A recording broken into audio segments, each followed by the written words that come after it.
consider your employees as parts of the family? Is that something that you often say? Oh, in this company, we are like a family. Well, if you do, then I hope you watch this video.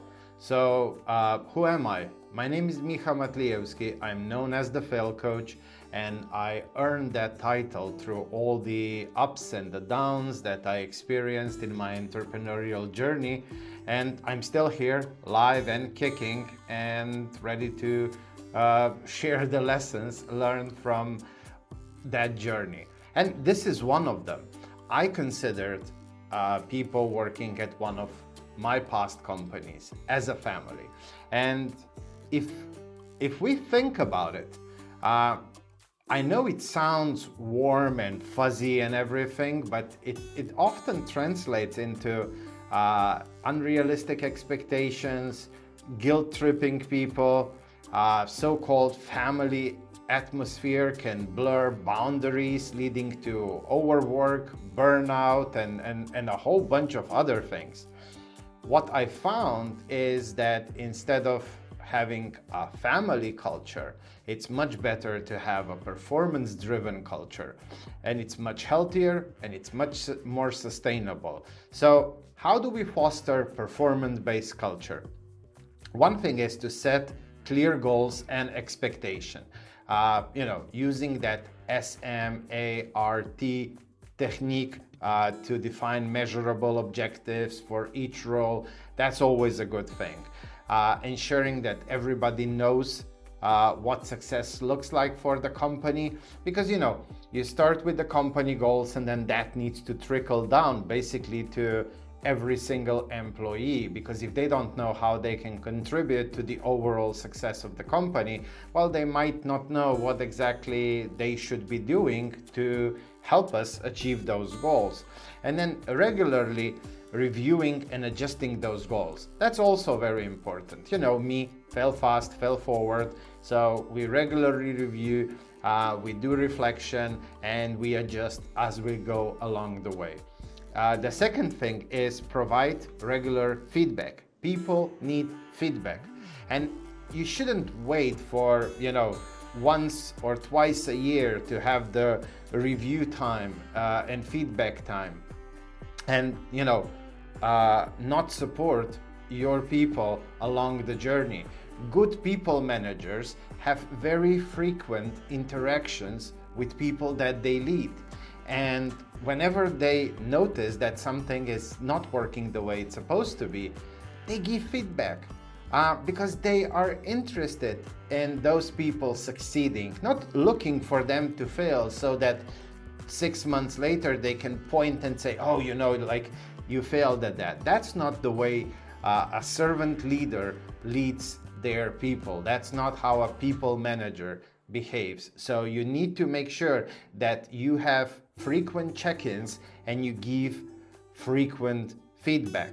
And feedback is not just negative, or as I like to call it, growth feedback. Feedback is also when you compliment them on things that they're doing good. They should know that they're doing certain things good. Be very specific when you praise or when you give constructive criticism. Very specific. The more specific, the better. Give examples.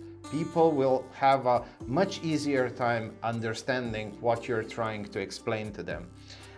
And just encourage a culture of continuous improvement, continuous growth. Even when you're hiring people, you should be looking for people who are interested in their development, who are interested to growth, who already have that growth mindset. Reward and recognize efforts. That's another major one. Celebrate achievements, big and small.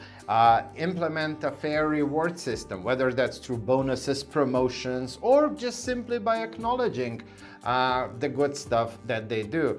Publicly recognize contributions in meetings or maybe in company communication, if you have like a regular monthly, weekly, bi-weekly, whatever email that's going company-wide and so on.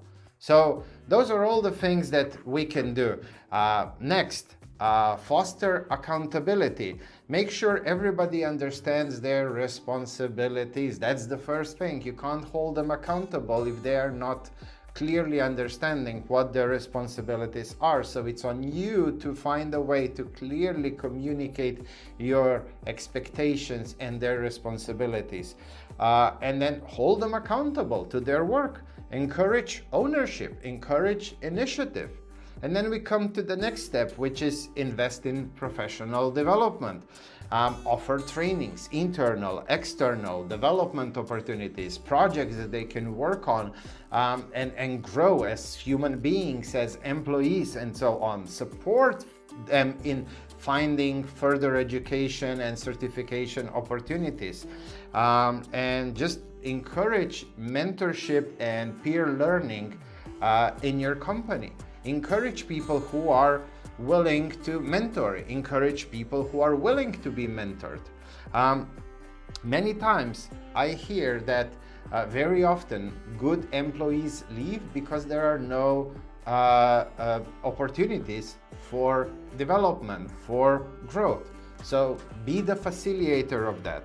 And then one thing to consider is to embrace flexibility and embrace that people need to have some sort of a work-life balance.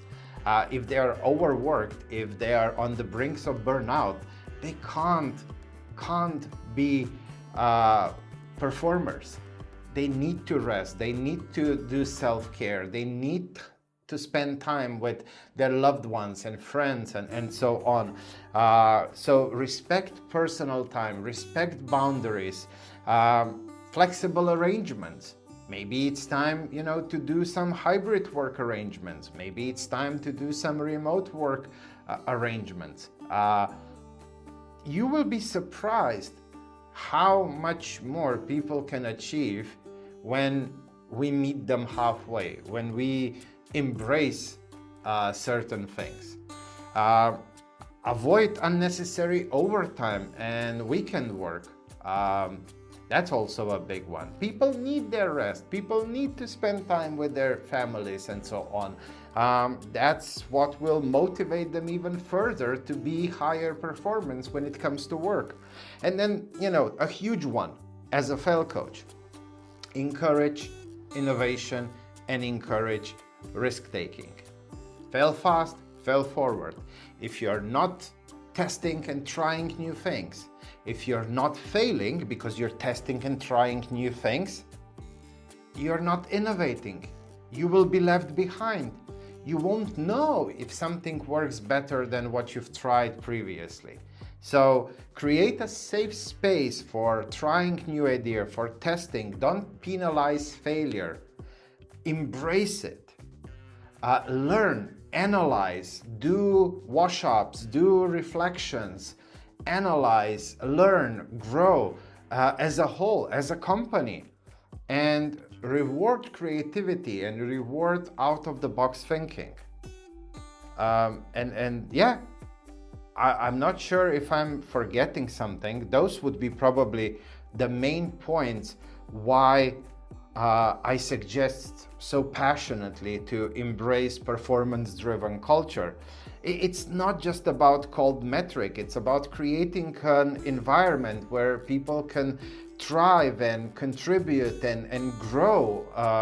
And when you focus on performance, you respect your team's time, effort, and potential. You're not invading through those boundaries into that personal stuff. Because that's what we are a big family. I can just ring you up, call you up, and stuff like that. That's toxic.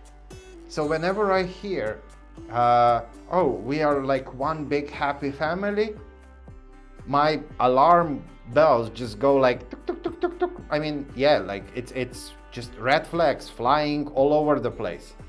I don't like to hear we are like a family when it comes to company culture.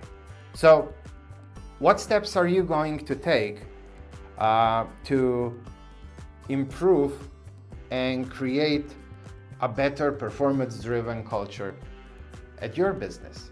Let me know in the comments, connect with me on LinkedIn, share that stuff. Let's have a discussion. If you have any follow-up questions, don't be shy. Put them in the comments. Send me a message. I want to know how can I even better support you. What topics you are interested in so that I can create more content around that.